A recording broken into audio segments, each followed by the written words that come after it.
का सामना करेंगे और उसके बारे में बताएंगे। तो विश्वसनीयता को लेकर के हम यह कहेंगे कि सभी जितने मीडिया के बंधु हैं, प्रेस कर्मी हैं, सभी के अंदर विश्वसनीयता के साथ ही ये समाचार का लेखन और इसका प्रचालन किया जाता है। जब तक उनके पास किसी तरह की ठोस सबूत या आधार नहीं होती है, वो समाचार को चलाने से बचते हैं। भले ही आज के ज़माने में चूँकि स्वतंत्रता की अभिव्यक्ति है, जिसमें किसी को भी अपनी बातों को रखने का पूरा अधिकार है, वो अपने अधिकारों का प्रयोग करके चाहे वो किसी भी क्षेत्र में हो वो बोलते हैं, बताते हैं और समझाते हैं। पत्रकारों के बीच भी यही चीज़ लागू होती है कि वो जिस चीज़ को प्राप्त करते हैं, चाहे किसी भी विभाग का, किसी भी डिपार्टमेंट का, जो भी जानकारियाँ उन्हें उपलब्ध होती है, उसके विश्वसनीयता के आधार पर वो अपना समाचार को लिखते हैं और अपने उच्चाधिकारियों को प्रेषित करते हैं। तो इसी बातों को आज आप लोगों को रखना है, जिसमें आप अपनी बातें रखेंगे कि मीडिया का जो विश्वसनीयता है और जो मिस इन्फॉर्मेशन है, उन दोनों के बीच में क्या तारतम्य होनी चाहिए और क्या संतुलन होना चाहिए, ताकि लोगों को मीडिया पर भरोसा बना रहे और आगे भी आप लोग जिस तरह चौथे स्तंभ हैं, स्तंभ को मजबूत बनाकर रखें और आगे बढ़ते जाएं। इन्हीं शब्दों के साथ मैं अपनी बातें समाप्त करता हूं और आप लोगों को समय देता हूं कि आप लोग भी अपनी बातें। अवधेश भैया, कृष्णा भैया और सभी साथियों का, मित्रों का राष्ट्रीय प्रेस दिवस पर हम अपनी ओर से भी बहुत बहुत बधाई और शुभकामना देते हैं। साथियों, जैसा कि आप जानते हैं कि राष्ट्रीय प्रेस दिवस जो भारतीय प्रेस परिषद है, प्रेस काउंसिल ऑफ इंडिया, उसकी स्थापना दिवस के उपलक्ष्य में मनाया जाता है और प्रत्येक वर्ष, जैसा कि DPRO साहब भी बताए, जो प्रत्येक वर्ष एक विषय, ऐसा विषय प्रेस काउंसिल ऑफ इंडिया द्वारा तय किया जाता है जो पत्रकारों से संबंधित होता है। पत्रकारों से संबंधित इसलिए कि ताकि जो बदलाव हो रहे हैं पत्रकारिता के क्षेत्र में, नए नए बदलाव हो रहे हैं, उसका हम किस प्रकार से अनुसरण करें, क्या जो परेशानी है उसको दूर किया जाए और एक स्वस्थ लोकतांत्रिक व्यवस्था में जो प्रेस की भूमिका है उसको कायम रखा जाए। तो इस बार जो विषय रखा गया है वो आप देख ही रहे हैं, कृष्णा भैया, अवधेश भैया सबों ने बड़ा ही बारीकी से बताया। जो खबरों की विश्वसनीयता या मिस इन्फॉर्मेशन का जो मामला है, तो निश्चित रूप से जो बदलाव पत्रकारिता के क्षेत्र में या मीडिया के क्षेत्र में हो रहा है, उसमें ये बड़ा ही महत्वपूर्ण विषय है, प्रासंगिक विषय है। क्योंकि जो लोग अखबार में काम करते हैं, क्योंकि पत्रकारिता का स्वरूप भी या मीडिया का स्वरूप भी जो है सो लगातार बदलते जा रहा है। जो लोग प्रिंट मीडिया में काम करते हैं उनके लिए अलग अलग क्रॉस सिस्टम है, क्रॉस चेकिंग है। कोई रिपोर्टर कोई खबर भेजता है तो उसके जो ब्यूरो इंचार्ज हैं उस खबर को चेक करते हैं, देखते हैं जो इसकी क्या सच्चाई है, कहीं कोई वाइस तो नहीं है या कहीं कोई गलत इन्फॉर्मेशन तो नहीं चला जा रहा है, या फिर आगे जो खबरें जाती है उसको भी देखने के लिए डेस्क पर सब एडिटर हैं, एडिटर लेवल तक मामले को चेक होता है। सबसे बड़ी परेशानी आज जो उत्पन्न हो रही है वो है सोशल मीडिया के क्षेत्र में। सोशल मीडिया के क्षेत्र में भी जो इलेक्ट्रॉनिक मीडिया है उसमें बहुत से क्रॉस चेकिंग की बात होती है। जो खबर जो भेजा जाता है तो फिर क्रॉस देखा जाता है जो उसकी कितनी सच्चाई है, क्या है उसका इफेक्ट, क्या है, पक्ष लिया गया है कि नहीं। तो ये सब बातें हैं। सबसे आप सभी साथी जानते हैं, अधिकांश लोग पुराने हैं, काम कर रहे हैं, जो कोई भी खबर जब हम लेते हैं तो उसमें संबंधित व्यक्ति का पक्ष जरूर लेते हैं। यदि प्रशासनिक खबर है तो प्रशासनिक अधिकारियों का पक्ष लेते हैं, पुलिस का है तो SP का पक्ष लिया जाता है, या किसी भी मामले में किसी विभाग से संबंधित है तो उनका अधिकारी का पक्ष, और जो व्यक्ति उससे प्रभावित हो रहा हो उसका पक्ष हम जरूर लेते हैं। लेकिन जो सोशल मीडिया का जो दौर चल रहा है उसमें ये बड़ी परेशानी उत्पन्न हो रही है। डिजिटल मीडिया में भी यूट्यूब जो लोग चलाते हैं, बहुत से लोग साथी जो है सो अब अपना रजिस्ट्रेशन करके और जो भी बना के अपना यूट्यूब चला रहे हैं, वहाँ ये क्रॉस चेकिंग नहीं हो पाती है, वहाँ ये परेशानी अधिक उत्पन्न हो रही है। और चूंकि जमाना तेजी से बदल रहा है, फास्ट इंफॉर्मेशन का युग आ गया है, अब लोग अखबार का अगला एडिशन कल सवेरे पढ़ना पसंद बहुत कम, मतलब वही कारण है कि अखबार का सर्कुलेशन पर भी इफेक्ट पड़ रहा है। अब पल पल का खबर लोग जानना चाह रहा है। हर आदमी के हाथ में एंड्रॉयड मोबाइल है और उसके माध्यम से लोग खबरों को देख रहे हैं, सुन रहे हैं। यही एक बड़ा कारण है जो आज जितने बड़े मीडिया हाउस हैं सभी डिजिटल प्लेटफॉर्म पर जा रहे हैं, सभी डिजिटल प्लेटफॉर्म पर जा रहे हैं ताकि अपने खबरों को वो त्वरित लोगों तक पहुंचाएं। और उसे अब वंचित किया भी नहीं जा सकता है, क्योंकि खबर का जो रफ्तार है वो काफी तेज हो चुका है।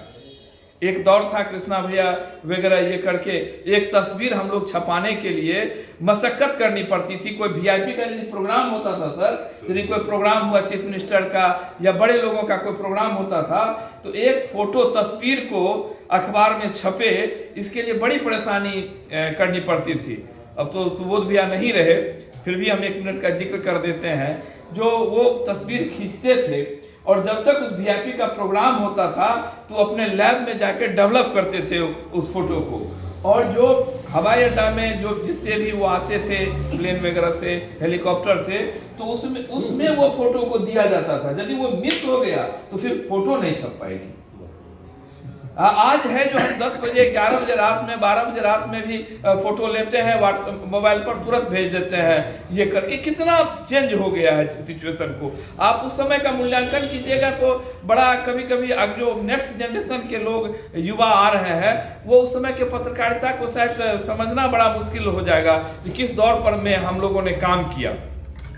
लेकिन खैर बहुत टेक्नोलॉजी का विस्तार हुआ है, उसका उपयोग हो रहा है, तो उसमें खबर जो है सो वो पल पल भाग रहा है, प्रत्येक सेकंड में खबर अपडेट लोग चाह रहा है। तो इस रफ्तार में सबसे बड़ी बात है जो खबरों की विश्वसनीयता, उसमें ऐसी खबर प्रकाशित न हो जाए जो गलत हो।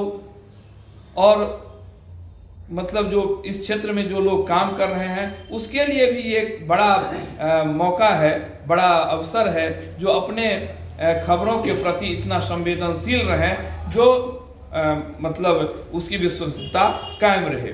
तो ये एक बड़ा सिचुएशन है। अभी 2 दिन पहले ही काउंटिंग हुआ तो कुछ लोग, हम लोग देख रहे थे जब भाई जो रिजल्ट आ रहा है उससे काउंट को ये करें, लेकिन जो ट्रेंड चलने लगा तो अंत में ये था जो मतलब आधिकारिक तौर पर भले सूचना थोड़ी सी विलंब से आ रही हो, लेकिन हम लोग खबर जो है सो बढ़ाने लगे कि भाई ये जीत गए, यहाँ पर ये काफी आगे बढ़त बन गए हैं। कभी कभी ये मजबूरी भी हो जाती है, कभी कभी ये मजबूरी भी हो जाती है, लेकिन उसमें आपको अपने विवेक का, अपने बुद्धि विवेक का इस्तेमाल करना है। यदि आप उस समय थोड़ा सा भी डगमगाइएगा तो फिर परिणाम खराब हो जाएगा उसका। तो आप सभी इस क्षेत्र में काम कर रहे हैं और मुझे खुशी है जो डीपीआरओ साहब इस सेवा के अधिकारी नहीं होते हुए भी इतनी बारीकी से चीज़ों को समझ रहे हैं, तो ये बड़ी बात है, क्योंकि लंबे समय से शायद जमुई में भी प्रभार में रहे और ये करके, तो इसलिए चीज़ों को समझ रहे हैं। तो हम लोगों के लिए ये बड़ा बेहतर स्थिति है। तो इन्हीं शब्दों के साथ एक बार सभी साथियों को प्रेस दिवस की बहुत बहुत शुभकामना, बधाई। और हम चाहेंगे जो मुंगेर में जो एक पत्रकारिता का एक बेहतर माहौल कायम रहा है खबरों के मामले में, शायद ही कभी इस तरह की परेशानी उत्पन्न हुई हो। कई ऐसे मौके भी आए जब हम लोगों ने अधिकारी बहुत से मामले में यदि चूक जाते थे तो हम लोग उसको सुधार करते थे। और एक घटना का हम जिक्र करना चाहेंगे, कृष्णा भैया भी, हमको अपने अस्तित्व को बचाना है, अपने अस्मिता को बचाना है, अपने सील को बचाना है और न्यूज लिखना है। तो सबसे अच्छा तरीका है कि भाई आप कंफर्मेशन ले लीजिए किसी भी न्यूज का और दे दीजिए, थोड़ा देर होगा। एक दूसरे पर छिटाखानी भी कसते हैं। आज के दौर में प्रेस में काम कर रहे हैं, अपनी उपलब्धता दिखाना चाहते हैं, तो अपने काम के प्रति एग्री रहिए, आप काम को सही दर्शाइए, जो जनता, आपकी आवाज़ जनता तक जाए, ना ही आपकी आवाज़ जनता तक जाए और आपका बेइज्जती हो। सच्चाई को पारदर्शी करें, सही दिखाएं और छीटाखानी से बचें। एक दूसरे का विरोध हो रहा है, अपनी काम पर ध्यान दें, जिससे आपकी मनोबल में बढ़ोतरी होगी, आपका नाम होगा और जिस मीडिया से आप काम कर रहे हैं उसके भी नाम होगा। बस इतना ही कर दिया। सवाल है जो विश्वसनीयता आम लोगों का प्रेस के प्रति है, उसकी विश्वसनीयता को बरकरार रखने के लिए हम लोग काफ़ी मेहनत भी करते हैं, लेकिन कहीं से बिना तथ्य का, बिना कोई जांच परख किए कोई न्यूज़ आ जाता है, उसको हम लोग भेज देते हैं और अखबार में प्रकाशित भी हो जाता है या टीवी चैनलों में चल भी जाता है। अगर वो गलत चल रहा है तो उसका जो समाज हित चलने में क्या उसका प्रभाव है, ये आपको पहले देखना है। इस पर तो देखिए ही अच्छे ढंग से, तो देश की विश्वसनीयता की रक्षा आप कर सकते हैं। गलत सूचना का प्रबंध रहता है, मिस इन्फॉर्मेशन, जैसे आपको गलत सूचना मिल गया तो उसको करना है, उसको तथ्य देखिए, उसको जांच परख कीजिए, तभी उसको आप लाइए। आप सब समझदार हैं। इससे राष्ट्रीय अखबार वाले या जो इलेक्ट्रॉनिक हो या प्रिंट हो, सभी को ध्यान देने की जरूरत है। फास्ट न्यूज़ के चक्कर में हम गलती कर बैठते हैं जो नहीं करना है। हमारे सीनियरों के द्वारा बराबर बताया जाता है कि बगैर प्रमाण या सटीकता के आधार पर आप खबर को छापें, तभी हमारी विश्वसनीयता। सम्मानित अध्यक्ष महोदय और मुंगेर जिले के वरीय पत्रकार अध्यक्ष गौरी जी, लालमोहन जी, सभी बंधुगण, जो सब्जेक्ट है वह बहुत इंटरेस्टिंग भी है, रेलिवेंट भी है। सच्चाई यह है कि जितने भी न्यूज़पेपर और चैनल से जो लोग जुड़े हुए हैं, जो सब्जेक्ट है उसके अनुसार चैनल के हेड जो हैं इतने आज के दिनों में सख्त हैं, इतने सख्त हैं कि मिस इन्फॉर्मेशन और डिस इन्फॉर्मेशन के चैनल और एजेंसी और अखबार में तो कोई जगह नहीं है। इतने एडिटोरियल लेवल पर जिससे हम जुड़े हुए हैं, चाहे डीडी न्यूज़ हो या UNI हो, इतना चेक और क्रॉस चेक हो रहा है कि गलती की संभावना नहीं है।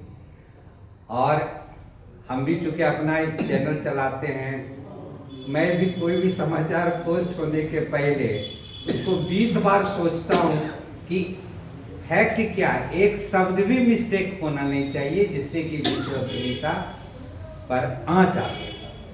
दिक्कत कहाँ हो रही है? दिक्कत हो रही है युवाओं में, नए लोगों में। तो भारत सरकार और बिहार सरकार को विज्ञापनों के माध्यम से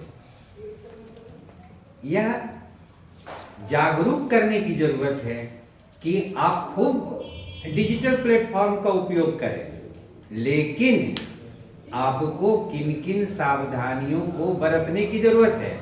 अगर आप नहीं बरतते हैं तो जो आज रेलिवेंट एक्ट्स आए हैं डिजिटल प्लेटफॉर्म के, इस मिस इन्फॉर्मेशन और डिस इन्फॉर्मेशन से जुड़े हैं, उसके तहत आप पर FIR हो सकता है, आप पर अमुक अमुक कार्रवाई हो सकती है, आपको क्या क्या पनिशमेंट हो सकता है अगर बिहार सरकार और केंद्र सरकार अपने एडवर्टीजमेंट के, सरकारी एडवर्टीजमेंट के माध्यम से इस तरह का एक जागरूकता अभियान सरकार चलाती है।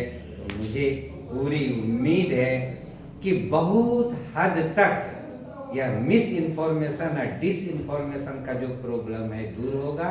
अभी आपने चुनाव में देखा कि बिहार के DGP महोदय ने 150 से अधिक डिजिटल प्लेटफॉर्म के संचालकों, हैंडलरों पर FIR किया, कम से कम 250 को ब्लॉक किया और 70-80 से अधिक को वार्निंग दे करके उसको माफीनामा दिया।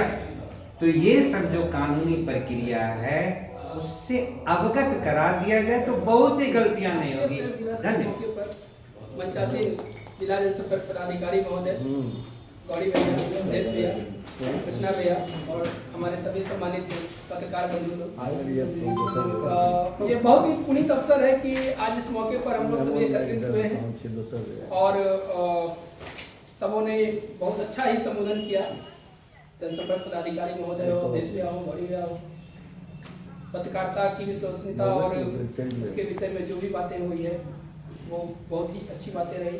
और मैं इस अवसर पे अपने सभी बड़ों और मित्रों का सम्मान करता हूँ, उन्हें राष्ट्रीय प्रेस दिवस की बधाई देता हूँ। सभी लोग बहुत बहुत बधाई हो। जितने भी पत्रकार बंधु हैं सभी को राष्ट्रीय प्रेस दिवस की पुनः एक बार बधाई देते हुए यहाँ पर उपस्थित होने के लिए और अपनी बातों को रखने के लिए बहुत बहुत धन्यवाद। हम आशा करते हैं कि अगले वर्ष भी हम लोग अच्छी तरह राष्ट्रीय प्रेस दिवस का आयोजन विभाग के निर्देश के आलोक में करेंगे।